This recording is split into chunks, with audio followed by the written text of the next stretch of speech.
I'm going to tell you about the phone conversation that ended my relationship with Donald Trump, destroyed my political career, and proved that some secrets in Washington are more dangerous than others.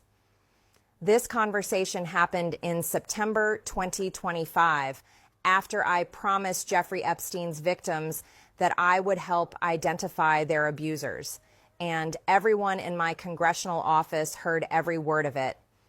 The call came the day after I held a press conference promising to work with Epstein survivors to reveal the names of people responsible for sexual abuse against women and girls. I had just finished a closed-door House oversight hearing where I listened to these women tell their stories. They were trembling. Their bodies were shaking as they described being raped at 14, at 16, by rich and powerful men who thought they could buy silence along with everything else. I told those women I would help them get justice. I told them their stories mattered more than protecting powerful people who had escaped accountability for too long. I told them that transparency and truth were more important than political comfort and connected relationships. That press conference triggered the phone call that ended everything. I was in my office when my staff told me the president was on the line.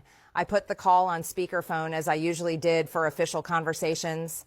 What happened next was loud enough that everyone in my suite of offices could hear Donald Trump screaming at me about the Epstein files. He was extremely angry that I had signed the discharge petition to force release of the government files connected to Jeffrey Epstein's sex trafficking case. He was furious that I had promised to help identify people who had abused these women. And when I tried to explain why transparency mattered, he said something that I will never forget. My friends will get hurt.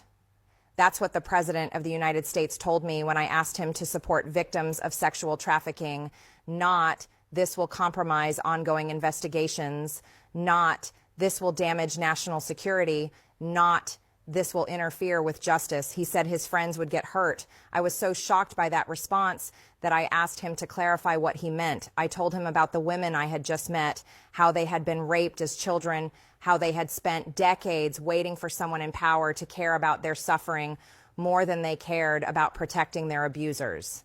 That's when he made it clear that he cared more about protecting his connections than supporting their victims. He attacked the women I was trying to help, saying they hadn't done any